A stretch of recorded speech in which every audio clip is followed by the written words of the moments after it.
Oggi parleremo di come si costruiscono i questionari diagnostici. Va bene? Good. Okay. Thank you. Hi, I'm Roger. My name's not on my PowerPoints. Ok, anche se il suo nome non è sulla diapositiva, comunque si chiama Roger Watts. I know that some of you can probably understand English quite well. Nobody's going to say yes, we're all going to say no. We'll Okay. translate. Non so se capite abbastanza bene l'inglese, anche se io sono qui per cercare di aiutarvi con la traduzione, anche se adesso c'è il requisito del B1 per tutti. But I come from Scotland, so my Italian sounds a bit... My Italian doesn't sound like anything. My English sounds a bit different from other people's. Il professor Watson è originario della Scozia, quindi il suo accento è un po' diverso rispetto all'accento inglese classico a cui magari siete abituati. Okay, so thank you for coming. I know you're busy doing clinical placement, so it's good to see you here. Quindi so che siete impegnati, molti di voi siete impegnati con i tirocini clinici. And today we won't take very long, I hope. Oggi speriamo di non prendere molto tempo per fare questo seminario. I'll keep my eye on the time. Ok, terrò d'occhio l'orologio. And if this is working, yeah, we're going to talk about screening questionnaires. Ok, adesso parleremo dei questionari per fare uno screening clinico del paziente. So what I want to do is talk about why we need screening questionnaires and what they do.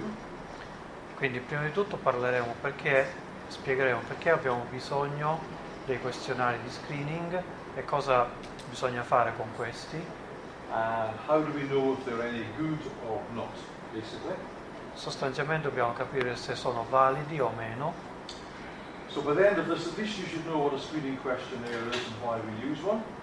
Quindi alla fine di questa presentazione dovrete sapere almeno cosa sia un questionario per lo screening e come utilizzarli. And I hope you'll understand something about how to assess if they're good or not. E capire in genere se siano validi o meno.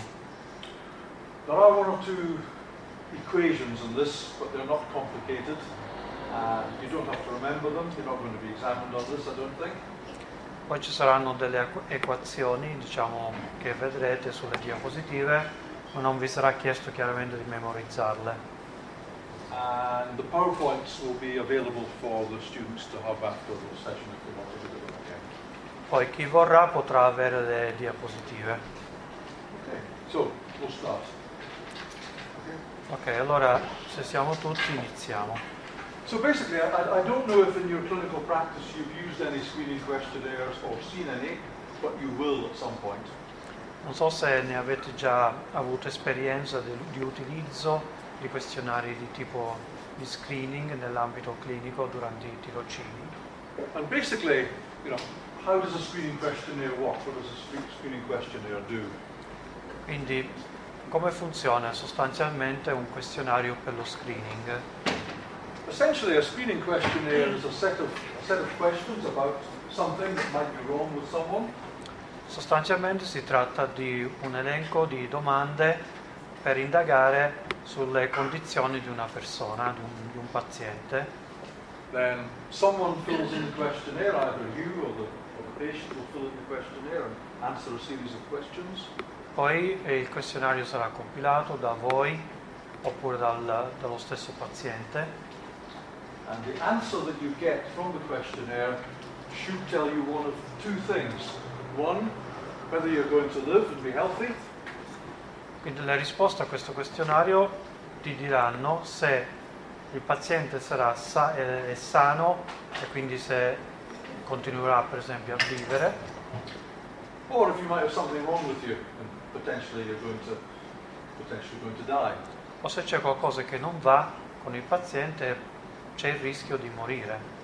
Or it may just be that you've got something that needs medical or surgical attention. Oppure che abbia bisogno di un intervento chirurgico o di tipo medico. So, why do we need to use them? Why can't we just put everyone to a doctor for a diagnosis? Why can't we just tell if people have something wrong with them? Why do we need to use screening questionnaires? Quindi perché abbiamo bisogno di utilizzare questi questionari? Basically, we use it to find out, as I've said, if somebody has got something wrong with them or is likely to have something wrong with them. Quindi abbiamo detto che vengono utilizzati per cercare di capire se un paziente è a rischio o meno in base alla patologia. And some of the examples of things that we screen for quite commonly, one of them is depression. We use psychological questionnaires to find out if someone might have depression. Una delle cose che vediamo è per esempio la depressione, quindi cerchiamo di capire se per esempio un paziente sia affetto, diciamo, da questo tipo di problema. We might find out if somebody has problem drinking, alcohol drinking, I don't mean drinking water, problem drinking. Oppure qualcuno ha problemi, diciamo, per il consumo di alcolici, quindi qualcuno che beve molto. We can find out if somebody might have an eating disorder. O qualcuno che abbia problemi, diciamo, a livello di nutrizione. Or bowel cancer, for example, that's something we commonly use screening questionnaires for. Oppure, per esempio, se per il tumore, diciamo, intestinale. Or if someone can't manage to take their own medications, if you're sending somebody home with medications, what are the signs that might tell us that they won't manage or will manage? Oppure capire se una persona sarà in grado di gestire la propria terapia a domicilio. Okay, so in none of these cases, for example, depression or eating disorder or bowel cancer, in none of these cases does a screening questionnaire give you a diagnosis. That's a separate issue. Comunque in nessuno di questi casi il questionario per lo screening vi dà una diagnosi, che non è quello l'obiettivo. So what you're hoping to do is if, for example, the screening questionnaire suggests that somebody has depression, you can refer them to a psychiatrist. If it suggests they have bowel cancer, you can send them to a gastric surgeon. Quindi lo scopo del questionario per lo screening del paziente è quello semplicemente che se voi rilevate un problema a livello di depressione, potete indirizzarlo ad uno psichiatra, e se lo screening rileva qualche problema che potrebbe esserci a livello di un tumore a livello intestinale, di indirizzarlo presso un oncologo. And if the screening questionnaire indicates that they're okay, you can just send them home and everything should be okay. Se invece il questionario per lo screening non rileva nulla, quindi nessun tipo di rischio, siete sicuri di poter mandare la persona a casa e di metterlo con tranquillità. But, of course, they don't always work that well. It's not as easy as that, and I'll try to explain why. Però a volte i questionari non sono così efficaci, non funzionano così bene, e adesso vi spiego per quale motivo. And from your perspective, you might in the future be working as, well, you'll all be working as clinicians. Some of you may be working in research. You may be developing these sort of questionnaires. That may be part of what you're doing. We've got to make sure that they're as good as we can possibly make them, and there are ways of telling that. Inoltre, nella vostra carriera o quella clinico, o se qualcuno vorrà fare il ricercatore, vi troverete nella situazione di dover sviluppare o comunque valutare questi tipi di questionari per capire se possono essere utilizzati in determinati contesti o su determinati pazienti. Okay, so we can diagnose an illness. We can diagnose definitively, for example, if somebody's got bowel cancer. That's relatively easy to diagnose. We send somebody to a gastroenterologist. They stick a big tube either up that end or down that way, and they look and they take biopsies and they can tell if you've got bowel cancer. Quindi per stabilire se un paziente affetto dal tumore all'intestino, chiaramente si manda al gastroenterologo attraverso una gastroscopia oppure una colonoscopia e una biopsia riescono a stabilire, a determinare se c'è questo problema. Or we can send someone to a psychiatrist and they can tell us if someone's depressed. So why do we bother with screening them? Quindi oppure per la depressione possiamo semplicemente indirizzarlo da uno psicologo oppure uno psichiatra e capire se effettivamente quella persona soffre di depressione. Quindi per quale motivo abbiamo bisogno di questi questionari per lo screening? So there's several reasons. First of all, we want to do as many people as possible We want to get through people quickly and we want to do a large number of people.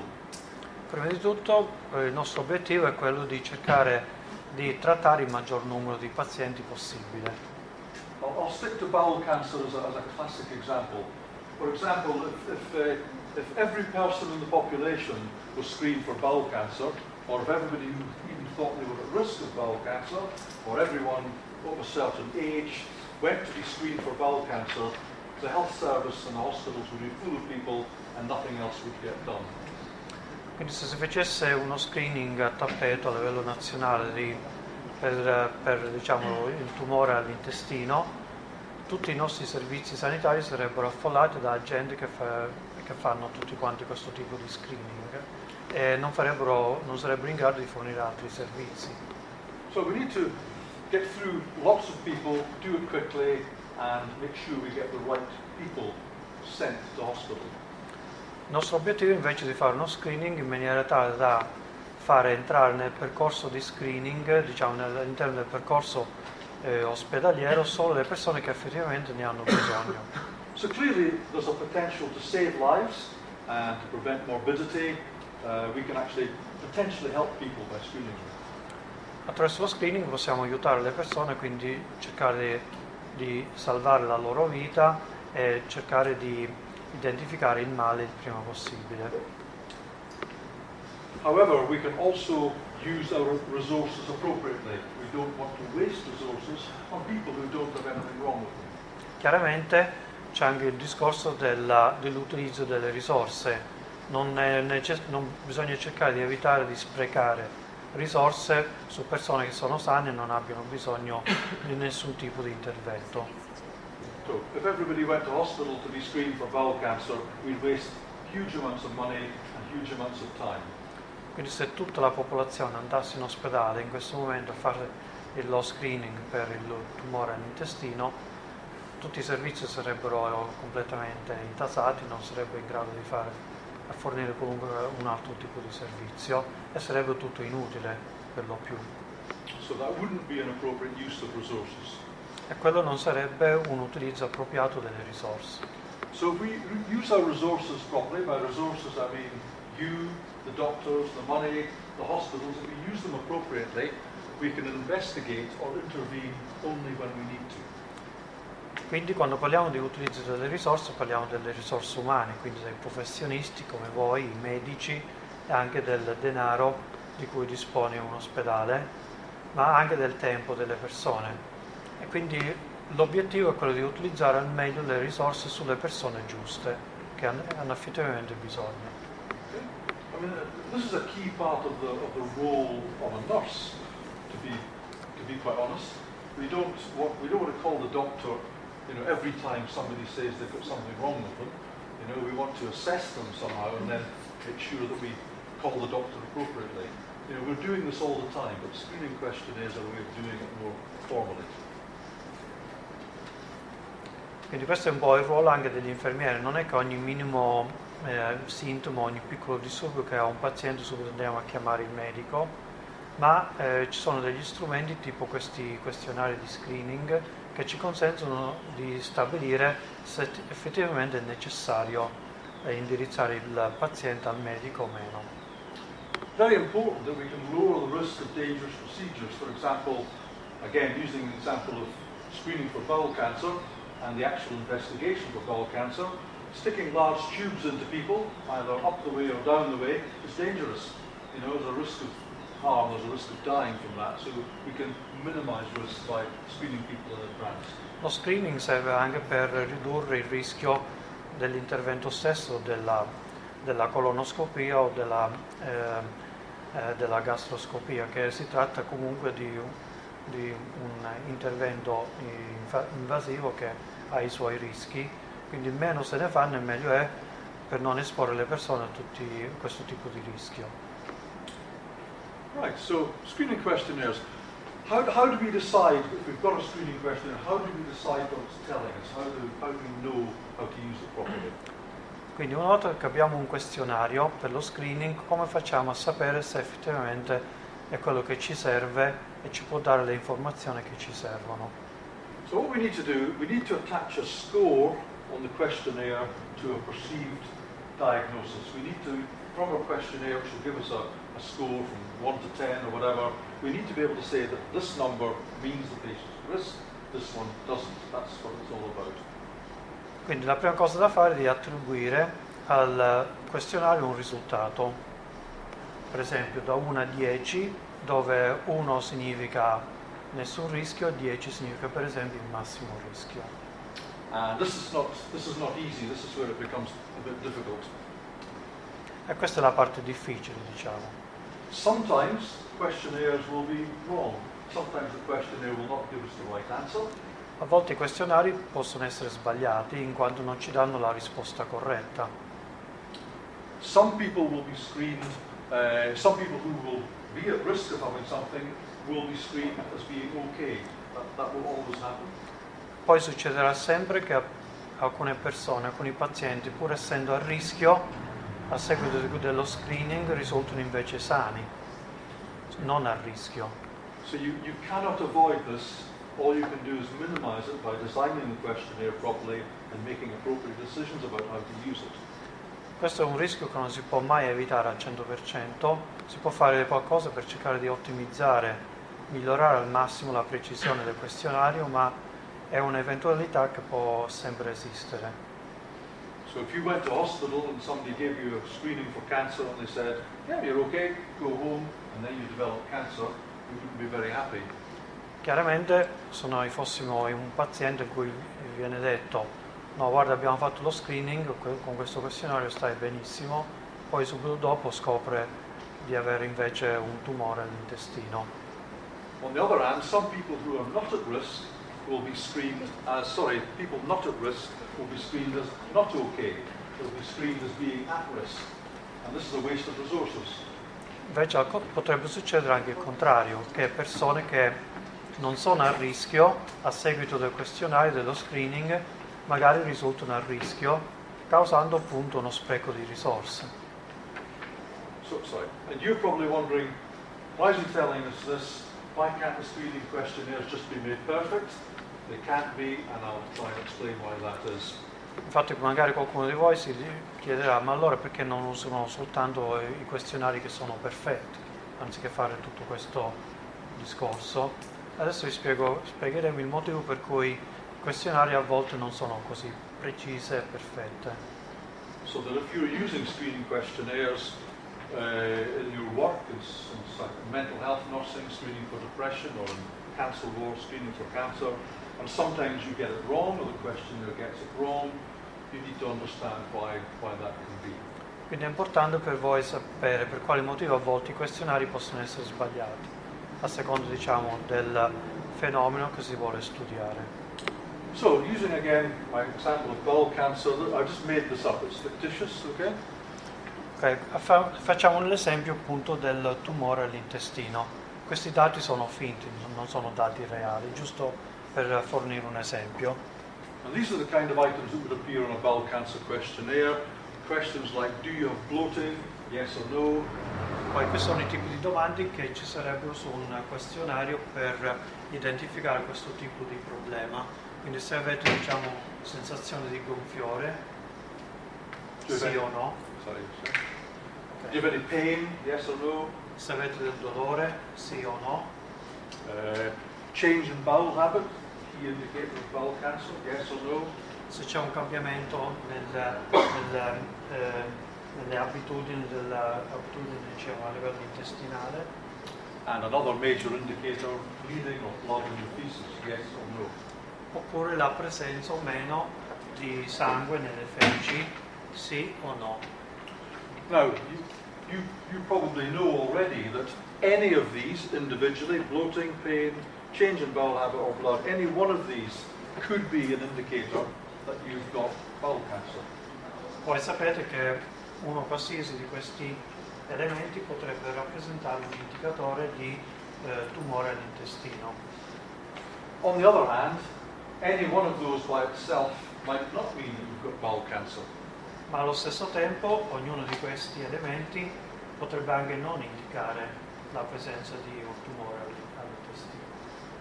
We all get bloating from time to time if we eat something that doesn't agree with us. Chiaramente il gonfiore allo stomaco ce l'abbiamo spesso, quando mangiamo magari qualcosa che facciamo fatica a digerire.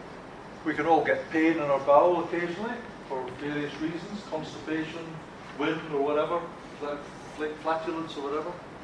Sì, dolore a livello intestinale possiamo sempre averceli per vari motivi, diciamo, o per motivi di costipazione o meteorismo, eccetera. Possono essere vari motivi che non sono riferiti, diciamo, a un tumore. We can all have changes in bowel habit, that's very easy. I work in China a lot, and every time I go to China, I get severe change in my bowel habits. Anche le abitudini intestinali possono cambiare facilmente, il professore va spesso in Cina, ogni volta che va in Cina li cambia, diciamo, chiaramente l'alimentazione, quindi ha questo tipo di problema. And bleeding can occur for lower tract reasons rather than anything to do with cancer. So any one of these by itself may or may not indicate that you've got cancer. E poi il sanguinamento nelle feci può presentarsi anche per motivi, diciamo, non rilegati, diciamo, alla presenza di un tumore, per diciamo, problemi solo nel tratto finale dell'intestino. But if you had all four of them, or two of them, or three of them, you might be at risk. You don't really know. Però se contemporaneamente sono presenti 2 o 3 di questi fattori, questo potrebbe rappresentare invece un vero e proprio rischio. So the score can range from 0 to 4, 0 no for everything, 4 for everything. But do we assign somebody at risk at 1, 2, 3 or 4? How do we make that decision?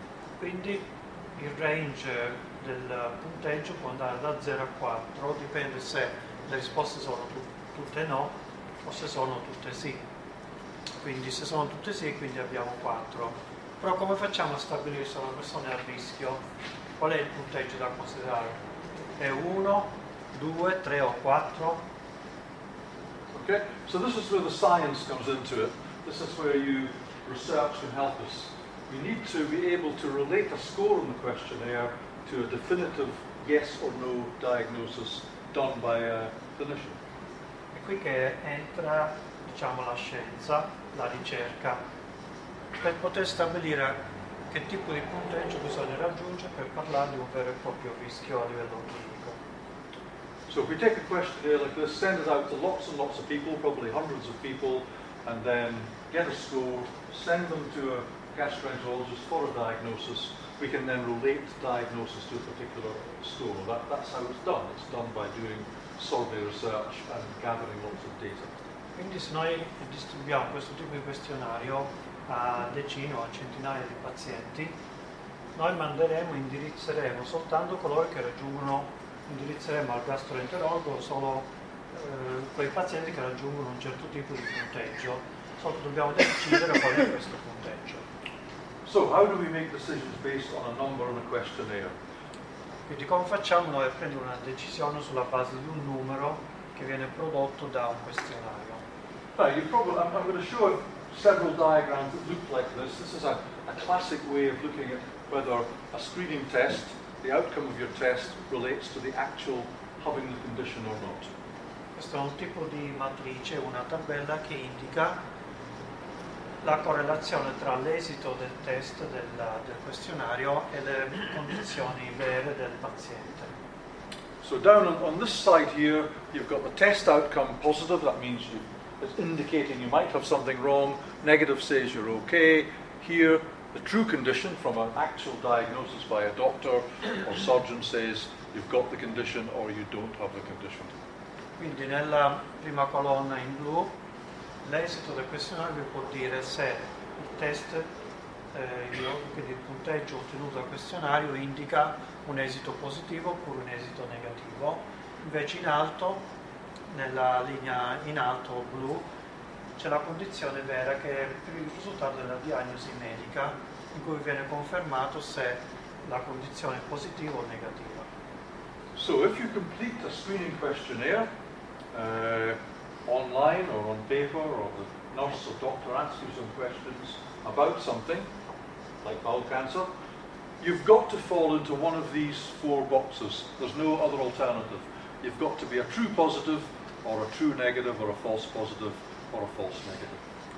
Quindi sono solo 4 i possibili risultati di questo questionario. O si ottiene un vero positivo, un risultato vero positivo, oppure un risultato vero negativo. Oppure si può ottenere un falso positivo oppure un falso negativo. Non c'è altra soluzione.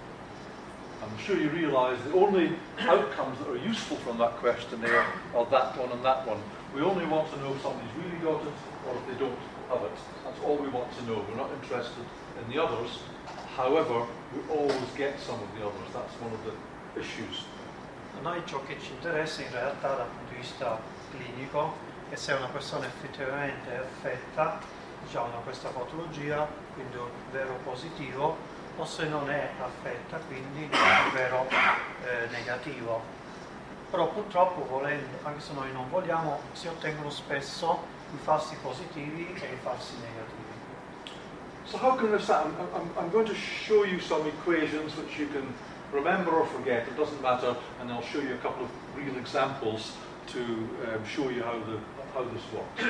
Adesso vi farò vedere alcune equazioni basate, diciamo, su questa tabella. Non dovete imparare a memoria, ma per farvi capire un po' come funziona il tutto. So just to recap, if the test condition is positive and the test outcome is positive, that's classified as a true positive. That's somebody who indicated that they had the condition and they really have it.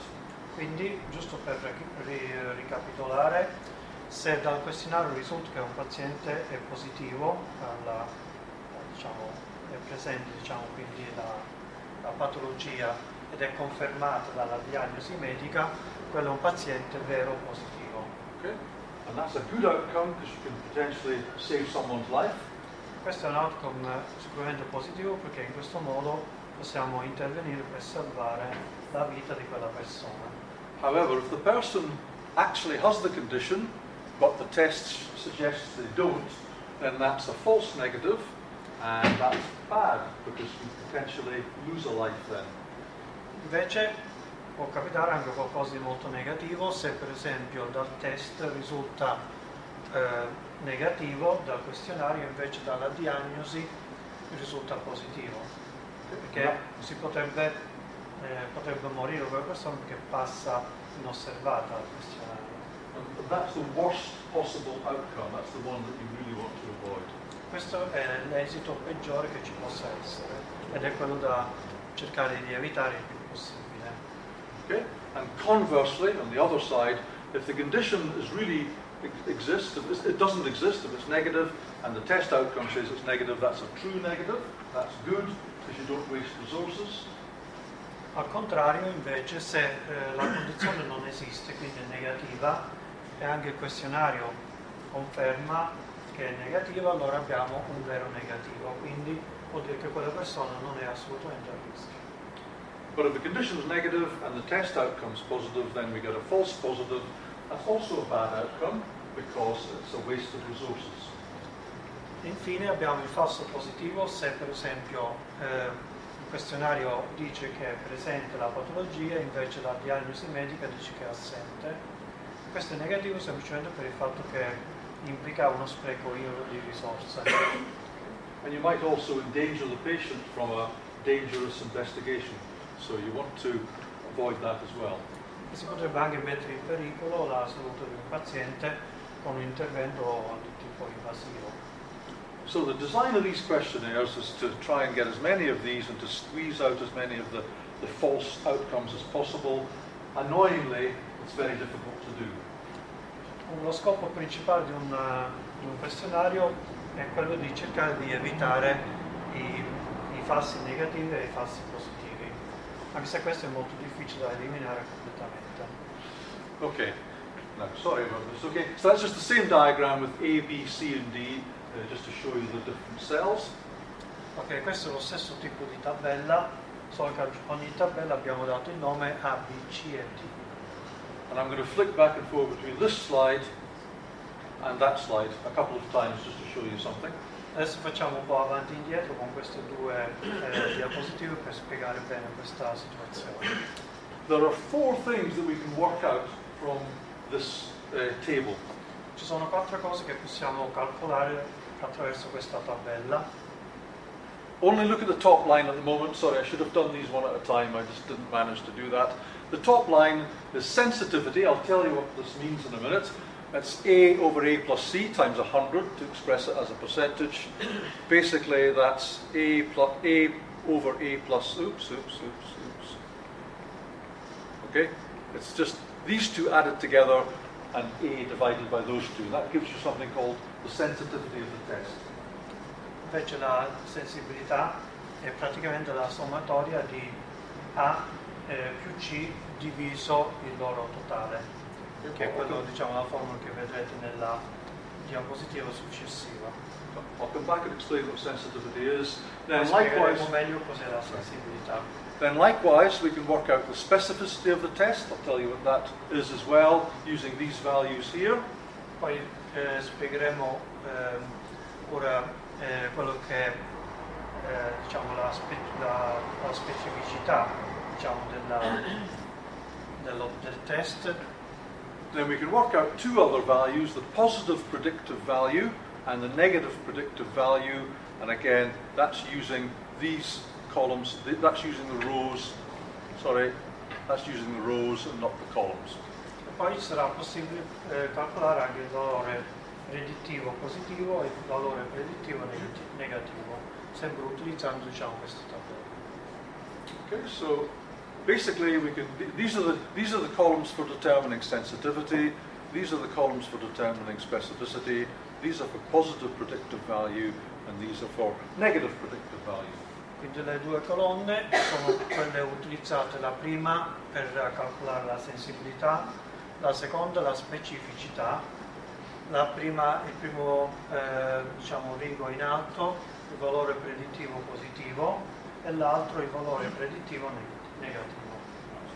All of these things are different, and briefly, these columns, sensitivity and specificity, tell you how the questionnaire works in terms of research, tells you kind of where to set the value for making a decision. La sensibilità e la specificità ci dice qual è il tipo di punteggio che bisogna ottenere per confermare o meno la presenza del rischio. These columns tell you how it actually, the rows tell you how it works in the real world. So these things are all different and all necessary to work out how well a screening questionnaire works. Invece il calcolo dei valori predittivi ci dice come funzionano le cose nella realtà. But when you're reading about these things, or even using them and looking at the values that go with them, you're more often going to be presented with sensitivity and specificity, so I'm going to spend some time explaining what they mean and how they can be used. Quindi però a noi ciò che ci interessa di più per la precisione del questionario è appunto la sensibilità e la specificità. E adesso spiegheremo meglio di che cosa si tratta. It's more rare, or very rare, to see many studies with positive and negative predictive values, simply because the questionnaire has been used for a long time in the real world to get those data, and it's fairly recently that people are beginning to gather those data, so that's quite uncommon, but I'll come back to them as well. Invece i calcoli dei valori predittivi raramente vengono utilizzati perché il questionario dovrebbe essere utilizzato e somministrato per tanti anni, e questo spesso è molto difficile da fare, quindi ci sono pochi studi in questo senso. Okay, sensitivity and specificity. I think it's important that you understand what these things mean. Allora, parliamo di sensibilità e specificità. È importante che voi conosciate bene il significato di questi due concetti. So just to remind you what the equation is for working out, that is these two columns added together and divided into, this keeps running, I don't know what's happening there, I'm not touching anything. Okay, just to remind you what the sensitivity is, it's that equation there. It's these Questa two è divided. l'equazione della sensibilità. Okay. Bene. Okay, so in medical diagnosis, the sensitivity is the ability to correctly identify a positive, that the disease is present, a positive value. Quindi la sensibilità è la capacità di un test di identificare se effettivamente c'è un caso vero o positivo, se effettivamente esiste la presenza di una patologia. So if a test is sensitive and you administer it to someone, it will pick up if they've really got the condition or not. The higher the sensitivity, the more likely you are to find out if somebody has got something wrong with them. Quindi in altre parole un questionario altamente sensibile vuol dire che è in grado di identificare rapidamente chi è affetto, chi non è affetto o a rischio di una patologia. And I'm sure that's what we all want. If somebody gives me a test, I want it to pick up if I've got something wrong with me or not. That's what we want. But Chiaramente se noi fossimo i pazienti vorremmo sapere subito se sono a rischio o non sono a rischio e saperlo con precisione. so here's some numbers from here's the true disease or not disease on the basis of diagnosis, positive or negative based on the screening test. And these are the numbers of people in a study. Let's done it again. These are the numbers of people that have fallen into the various cells. 100 people, and they've got to fall into one of these cells. Quindi qua ci sono i vari quadranti con i numeri delle persone che rientrano in base alle risposte e alla diagnosi, per un totale di 100 persone. So to work out the sensitivity, we need to use these two columns here, and I won't bother you with the Quindi per equation. calcolare la sensibilità bisogna utilizzare queste due colonne. Basically, it's 20 divided by 30, and the sensitivity is 0.66 or 66%. It's the same thing. Quindi sostanzialmente 20 diviso 30 e si ottiene 0,66. Okay, so that's good. The sensitivity is picking up people 66% of the time, roughly. Quindi la sensibilità significa che nel 66% dei casi il questionario è in grado di identificare, diciamo, il rischio di una patologia. Just bear in mind that there's not a single diagnostic screening test that's 100% sensitive. There are none. It's impossible to make one. È importante sapere che non esiste un questionario che sia sensibile, quindi preciso al 100%. Questo proprio non è possibile. And if we use these columns here, we can work out the specificity. Invece utilizzando la colonna successiva possiamo calcolare la specificità. And specificity is the ability to correctly identify those without the disease. So it's not the people with the disease, it's the ability to say you haven't got the disease. Quindi il test di specificità è la capacità di un questionario di identificare chi non ha la malattia e di chi non è a rischio. And that's, Quindi tutti i casi negativi. and that's important as well because it prevents us from wasting resources or putting people through unpleasant procedures. Questo è importante saperlo perché ci aiuta a non sprecare le risorse. So back to the numbers, we use these two numbers here, we add them together and divide them into, take 37 and divide them by the sum of these two, and we get the specificity of 0.52. Quindi poi dividiamo 37 con la sommatoria degli altri due numeri e si ottiene 0,52. Or 52%, it's expressed both ways. Che si può esprimere anche con il 52%. So that's good. 52% of the time we're not giving people the wrong diagnosis, we're not giving people unnecessary tests. Ok, questo significa che nel 52% dei casi questo questionario è in grado di identificare le persone che non sono affette, diciamo, da questa patologia. Okay, so that's just to remind you, sensitivity is the ability to correctly diagnose someone or to correctly screen someone, and specificity is the ability to correctly not screen them, show that they don't have something wrong with them. Quindi il test di sensibilità è la capacità di un test di identificare coloro che sono realmente a rischio e la specificità coloro che non sono a rischio. Okay? So why do we need to do this? Why do we need to work out these values? Perché abbiamo bisogno di calcolare questi valori? Basically, people without the disease and people with the disease belong to two different populations, two different distributions. Chiaramente le persone senza la patologia e quelli con la patologia appartengono a due popolazioni, a due gruppi completamente diversi. But because they're all human beings and they've all got all sorts of other things going on with them, there's a huge amount of overlap between the two distributions. Poi essendo esseri umani e hanno anche tanti altri tipi di problemi, c'è anche un'area di sovrapposizione, che è l'area centrale. So it would be really perfect if everybody who had the disease was in a distribution that ended here, and everybody without it was in a distribution that ended there, and there was no overlap between them. But it never happens. There's always some overlap between them. Certo, l'ideale sarebbe che non ci fosse nessuna sovrapposizione, in cui da un lato abbiamo tutti coloro che non hanno la patologia, tutti a destra tutti quelli che hanno la patologia. Questo sarebbe un quadro ideale, ma impossibile. And the further apart the distributions and the less the overlap, the better it is, the more likely you are to get true positives and true negatives. Quindi chiaramente più sono distanti, diciamo, le due curve tra i veri positivi e i veri negativi, più sarebbe facile, diciamo, distinguere queste due tipologie di popolazione. And the bigger the overlap, the more wrong results, the more false negatives and false positives you're going to get. Poi invece più è la sovrapposizione, più è il numero dei falsi positivi e dei falsi negativi. And the decision about where you set the test result is partly based on those numbers, but it's also partly based on what you can afford and how much risk you want people to take. Poi la validità di un questionario che rappresenta la linea verticale viene stabilita in base a qual è la quantità di rischio che siamo in grado di poter affrontare o meno per quel tipo di patologia.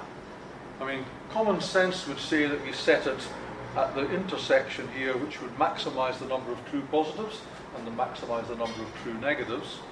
L'ideale sarebbe porre questa linea al centro, così sarebbe al massimo per massimizzare, diciamo, i veri positivi e i veri negativi.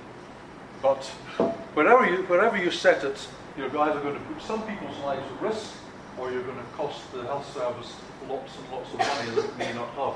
So some of these decisions are not clinical, they're actually economic decisions about where you set the number.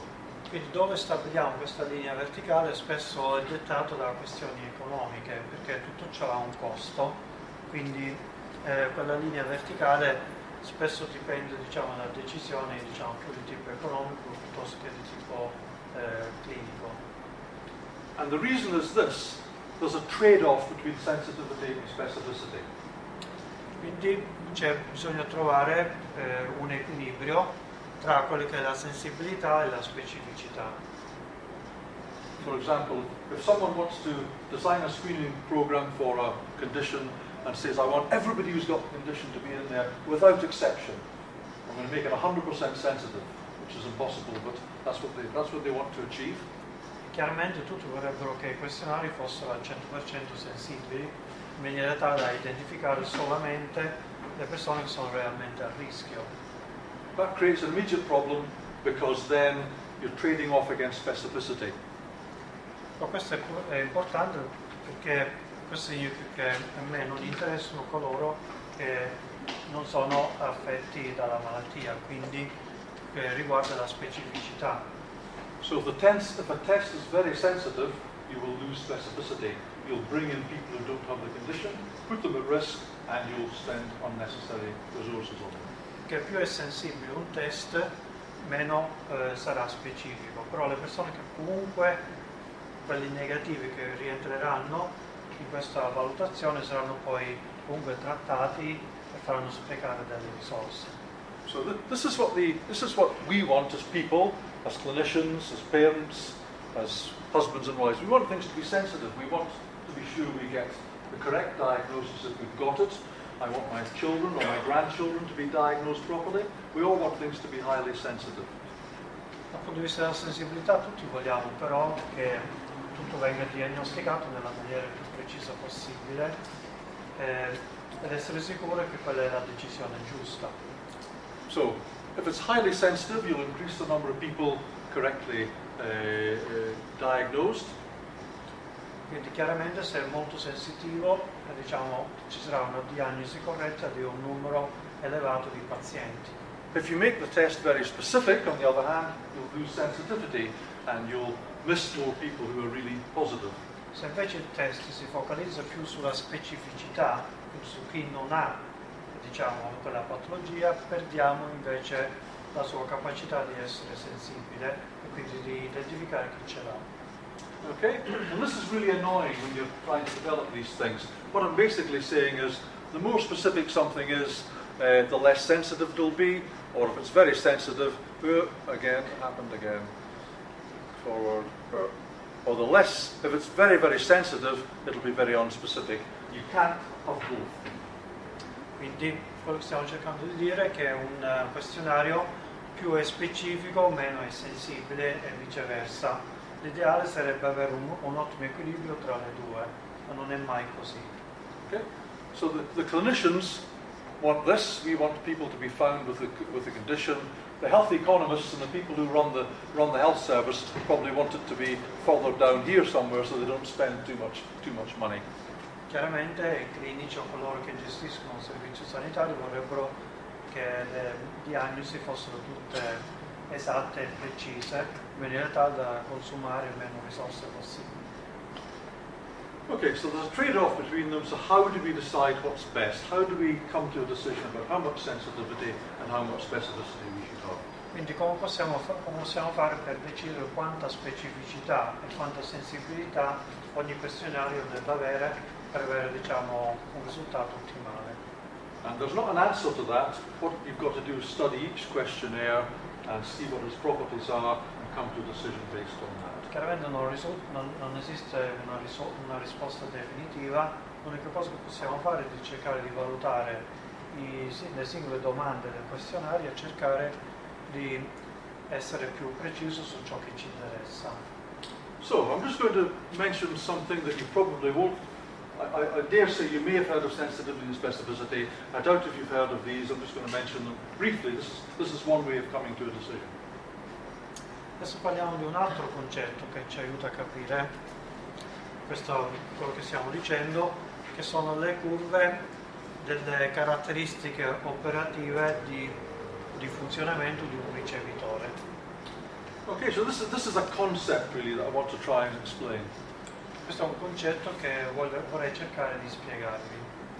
So during the Second World War, I think it was during the Second World War as opposed to the First World War, receiver operating characteristics were invented.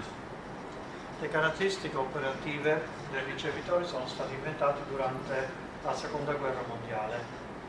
So you had a man on one side in a radio station trying to find out where the enemy planes or vehicles were. Quindi c'era praticamente un operatore con questa radio che cercava di identificare dove erano gli aerei del nemico. And they did this by picking up the radio signals from the aeroplanes and the vehicles on the battlefield. Questo lo facevano cercando di rilevare i segnali diciamo della presenza di aerei o di veicoli su terra. So basically it was developed during the Second World War for detecting enemy objects on a battlefield, developed using radar and radio signals. E utilizzava per esempio il radar e i segnali radio per cercare di identificare la presenza del nemico su un campo di battaglia. And they used the concepts of sensitivity and specificity exactly as we would use them for a screening questionnaire. Allora utilizzavano i concetti della specificità e della sensibilità esattamente come noi li abbiamo descritti per l'area clinica. They found that if you made the radio signal very, very sensitive, you could detect lots and lots of aeroplanes and lots of vehicles. Loro hanno visto che se si aumentava la sensibilità del segnale radio, loro riuscivano a sentire, a percepire la presenza di numerosissimi aerei oppure di veicoli su terra. Which sounds like a good thing to do, except that you couldn't tell where they were, you just knew they were out there somewhere. Che sembra una cosa molto positiva, però il lato negativo di questo è che non si riesce a capire esattamente dove erano collocati, ma sapevano solo della loro presenza. So then they tried to narrow down the radio frequency or the radio band to be more specific and pinpoint individual vehicles and aeroplanes, which was okay. Poi hanno cercato di ridurre la banda radio per cercare di essere più specifici per andare a capire da dove provenisse il segnale per capire la loro collocazione. But then you ran the risk of missing some. So you might see one that's coming in, but something else might come in that you're not seeing. So there's a trade-off between the specific signal of picking them up and the sensitive signal of knowing it's there, and the specific ability to say exactly where it was, and of course shoot us. So che se si riduceva molto la banda, diciamo, del segnale radio, c'era il rischio di non rilevare la presenza di altri diciamo, veicoli o aerei del nemico, anche se quindi bisognava trovare diciamo, l'equilibrio giusto tra i due parametri, tra la sensibilità e la specificità. So that's what receiver operating characteristics are. Then you can plot them as a curve. Quindi questo qui produce una curva che si chiama spesso la curva ROC. And that allows us to do something that we haven't been able to do up until that point, is to combine sensitivity and specificity to try and come to an optimum value. Questo ci aiuta a combinare la specificità con la sensibilità per raggiungere diciamo, quello che è l'equilibrio ottimale tra le due. In battlefield terms, we know there's airplanes coming in and we want to be able to shoot them. Dal punto di vista della battaglia militare, quindi dobbiamo essere in grado di essere sicuri che si tratti di un aereo nemico, di poterlo abbattere al momento giusto. In terms of disease screening, we want to know who's got it and who hasn't got it. That's what Dal punto di vista patologico, invece, abbiamo bisogno di sapere chi è affetto da quella malattia e intervenire e chi non è affetto da quella malattia e di non intervenire. So we can say how much sensitivity and specificity we want, knowing that the more we make it sensitive, the less specific, and vice versa. Quindi a noi ci interessa trovare l'equilibrio giusto tra i due estremi, sostanzialmente. So that's a receiver operating characteristic curve, okay? You plot the sensitivity against 1 minus the specificity, because remember it's reciprocal, so you can't just plot them against each other. Quindi questa è la curva che si viene a creare su questa dove mettiamo da una parte la sensibilità e dall'altra la specificità. Now that curve can take different shapes depending on the property of the questionnaire, and that's what you study when you design a screening questionnaire. Quindi quando si disegna un questionario, in base alle domande che vengono scelte, questa curva può assumere diciamo, una forma diversa. So if you plot it out and it comes to a straight line like that, 45 degrees up the middle, se otteniamo invece della curva una linea, una diagonale a 45 gradi perfetta, that tells you that your screening questionnaire is no better than guessing. You're getting as many right as you're getting wrong. Vuol dire che i risultati che otteniamo sono per come cercare di indovinare anche senso il questionario. Tanto sono le risposte positive, tanto sono le risposte negative che otteniamo, quindi possono trovarsi semplicemente ad indovinare. So if you've spent a year developing a questionnaire and you test it and you find it plots at 45 degrees, you've wasted your time, you need to start again. Se voi avete creato quindi un questionario, ottenete per esempio, facendo questo tipo di calcolo, una linea, una diagonale in questo modo, vuol dire che il questionario non è servito a nulla, è inutile.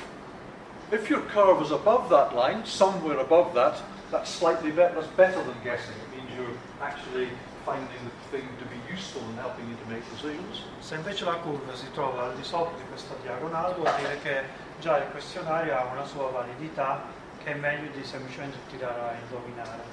Okay. And to be fair, most questionnaires behave like that. Adesso, a dire il vero, la maggior parte dei questionari si comporta appunto in questo modo. If, however, your curve plots down here, the other way around, it's worse than guessing. You're actually putting people who are well, classifying people everybody who's well is classified as being ill, and vice versa. So you definitely don't want that, and that's no use. You want it to be up here somewhere. Invece se la curva va a finire sotto la diagonale, vuol dire che anzi sta facendo peggio di come se non utilizzassimo il questionario, che il questionario continua a identificare come persone ammalate chi non è ammalato. So what we do is we measure the area under this curve with equations and our computer packages that allow us to do it. You don't have to work this out yourself. And basically we say that if the area under the curve is greater than 0.7 or 70% of the whole area that's available, then it's an acceptable level of sensitivity, it's acceptable receiver operating characteristic. Chiaramente questi calcoli non vengono fatti a mano, ci sono dei sistemi ormai operativi che lo fanno in automatico, però se si ottiene un valore che è superiore a 0,7 indica che la curva ROC è accettabile e quindi anche il questionario. So if you look at research papers about screening questionnaires, you'll see AUC referred to, and that summarises the two. That's often all they report, and you'll know now that if it's greater than 0.7 it's a good questionnaire, if it's less than that it's not very good. Quindi se leggete un articolo scientifico sulla validità di un questionario, se vedete che la sigla AUC è superiore a 0,7 vuol dire che è un questionario che ha una sua validità. Se non è così vuol dire che non è un questionario che può essere utilizzato a livello clinico. Now, I don't expect everybody to walk out this door in a 15 or 20 minutes time saying, I understood all of that. It's not easy, okay? But you can have the PowerPoints and you can look at them again if you're interested in this. And I'm going to give you an example which might help to clarify.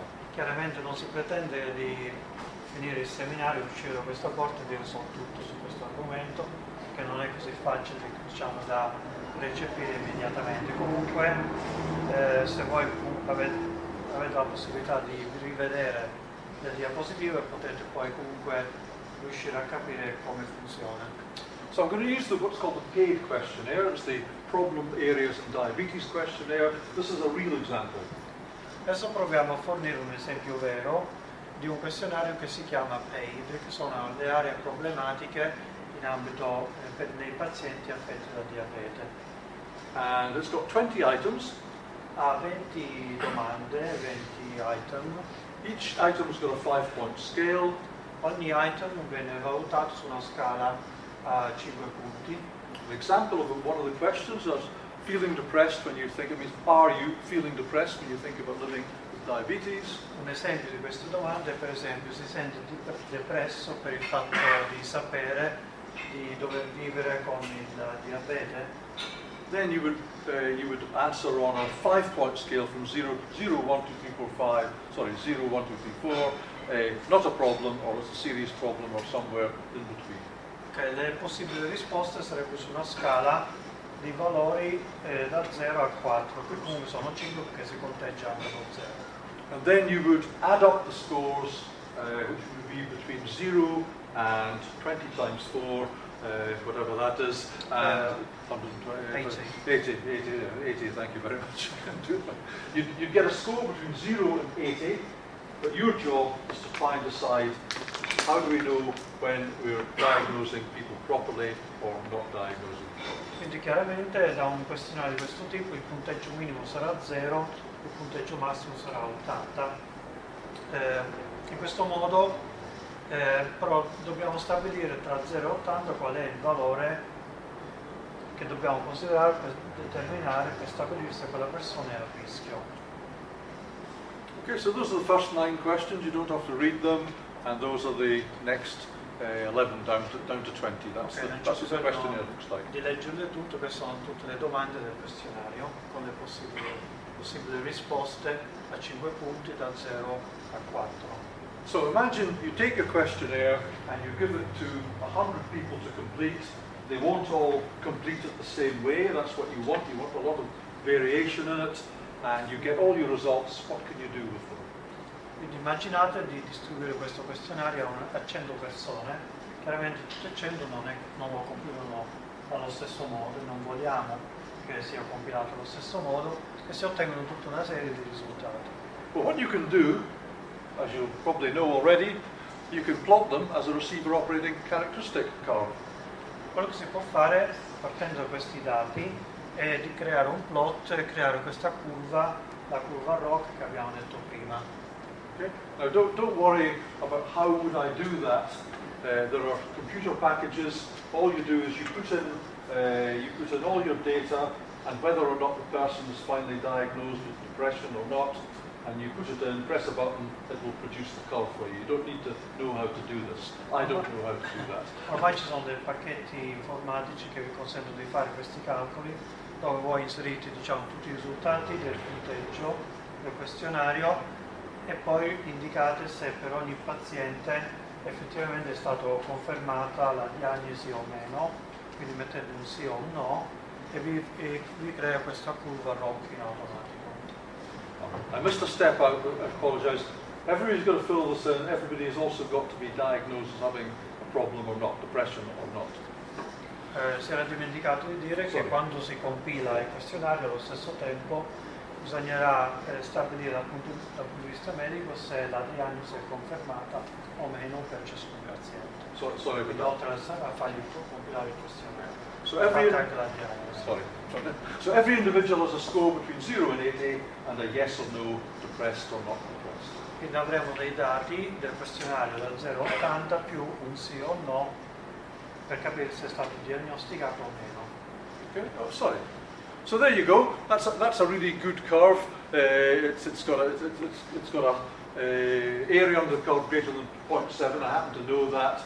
And what you can do with this curve is these are the scores for the individuals here from 0 up to 80. These scores in between. You can draw a line up here, and roughly here is the optimum area for sensitivity and specificity. That's the best score. 37.5 is around the score you would use to optimize the sensitivity and specificity. Quindi lungo la linea rossa la linea rossa indica l'insieme dei risultati di tutti i questionari. E se noi tracciamo una diagonale su questo grafico, la diagonale vediamo che va a tagliare la curva tra il 37 e il 38, indicando il valore ideale per stabilire se una persona è effettivamente a rischio oppure no. Quindi il valore da tenere in considerazione è tra il 37 e il 38. So you don't actually have to know what the sensitivity and the specificity are. All you need to know is where it's maximized. You can find out the sensitivity and specificity, but that's what you're looking for. You're looking for a score that will tell you whether somebody's likely to be depressed or not. Quello che noi ci interessa sapere è qual è il punteggio ottimale per stabilire se effettivamente una persona è affetta da depressione oppure meno.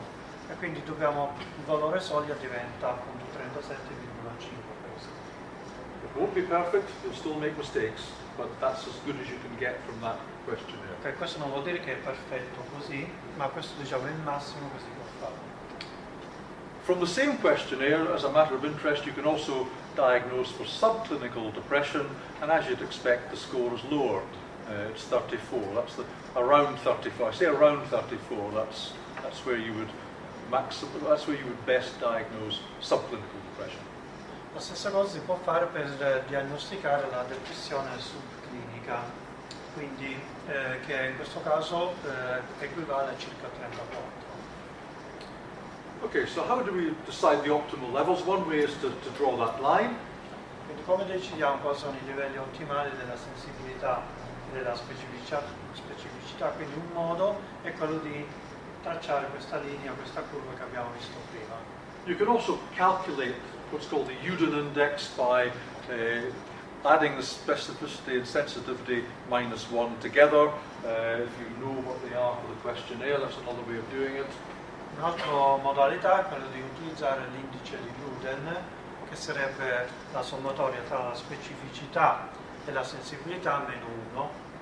But it gives you exactly the same point, so you can either calculate it or you can point it out on the graph. There's various ways of doing it. Comunque il risultato alla fine è più o meno lo stesso, come potete vedere qui in questa diapositiva. Now that's an example of a good question. I don't know what this questionnaire is. It's an abstract example, but it's got an area under the curve of 0.93. That's very unusual. It's got a sensitivity of 85% and a specificity of nearly 90%. But if you designed a questionnaire like that, you could become millionaires because that would be very, very good. It's rare to see that. I dati che vedete su questo grafico sono veramente eccellenti. Se voi riuscite a fare un questionario con questo grado di precisione, con un valore AUC di 0,937, una specificità appunto di 85,9 e di una specificità di 88,9, potreste diventare dei miliardari che tutti lo utilizzerebbero. ma è veramente diciamo eccellente diciamo il risultato. Okay, now I mentioned sensitivity and specificity. We've gone into that in some detail. Let's not forget about positive predictive value and negative predictive value. I mentioned those before, I want to come back to those briefly. Ok, oltre alla sensibilità e alla specificità, adesso cerchiamo di parlare del valore predittivo positivo e quello negativo. So this tells you how the questionnaire works against a set value. That value can be arbitrary. The positive and predictive values, and the negative predictive values tell you how it's actually likely to work in the real world. Invece la sensibilità e specificità è più diciamo a livello teorico, invece a livello pratico la validità di un questionario viene stabilito appunto dai valori predittivi, positivi e negativi. And there's some tension and argument between people who think this is more important than that. This is becoming more important, and clinicians tend to be much more interested in this than in the sensitivity and the specificity.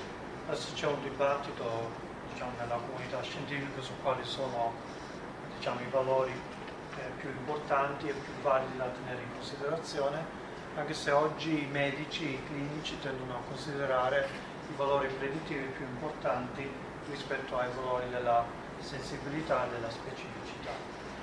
And you might think that, well, if the sensitivity and specificity are high, the positive predictive value and negative predictive values are high, and the other way around. It isn't always the case. You can't predict one from the other. Magari uno potrebbe pensare che se i valori di sensibilità e specificità siano alti, anche se lo saranno anche quelli dei valori predittivi, ma non è sempre così. The relationship between them is complicated, and you can only do it by gathering data and actually calculating them from real data. La correlazione tra le due non è facile stabilirla anche perché richiede una raccolta molto prolungata nel tempo dei dati. If you're fantastically interested in this, and maybe one person is, this paper, which is free to download by Robert Trevathan, Sensitivity, Specificity, Predictive Values, blah blah, in a journal called Perspective, Frontiers in Public Health, the journal's Frontiers in Public Health. It's a perspective article.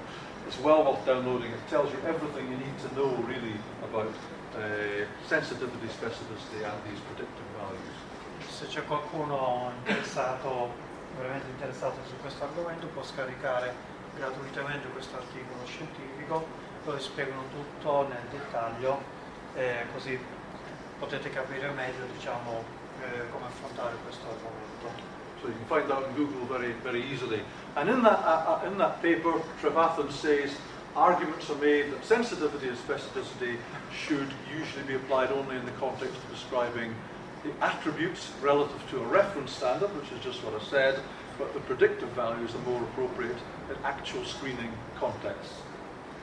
Quindi gli argomenti che fanno è che la specificità e la sensibilità dovrebbero essere applicate solamente in un contesto in cui si descrive gli attributi, quindi le capacità di un test relative ad un standard di riferimento.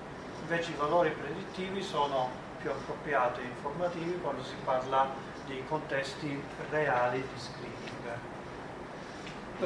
I know that's quite complicated or a complex concept to grasp, but he does provide a very interesting table which I'm going to finish with. Adesso questo può sembrare un po' complicato, detto così a parole, però qui c'è una tabella abbastanza esplicativa. So here's an example. These are real examples from for example, this shoulder pain screening questionnaire, which is to indicate whether somebody needs an intervention or not, is highly sensitive, hopelessly non-specific, very good, as you might expect, at negative predictive values and very little good at positive predictive value, despite the high sensitivity. Quindi qui vedete per esempio quel questionario che è stato studiato per rilevare il dolore alla spalla, ha una elevatissima sensibilità del 96%, una bassissima specificità del 7%, un valore predittivo positivo di 15 e negativo di 90. Okay, so forget about these ones for the time being, but what that's telling you is that if you give this questionnaire, if I give this questionnaire to this group here, it would pick up, you know, that 96% of you had shoulder pain that needed some intervention.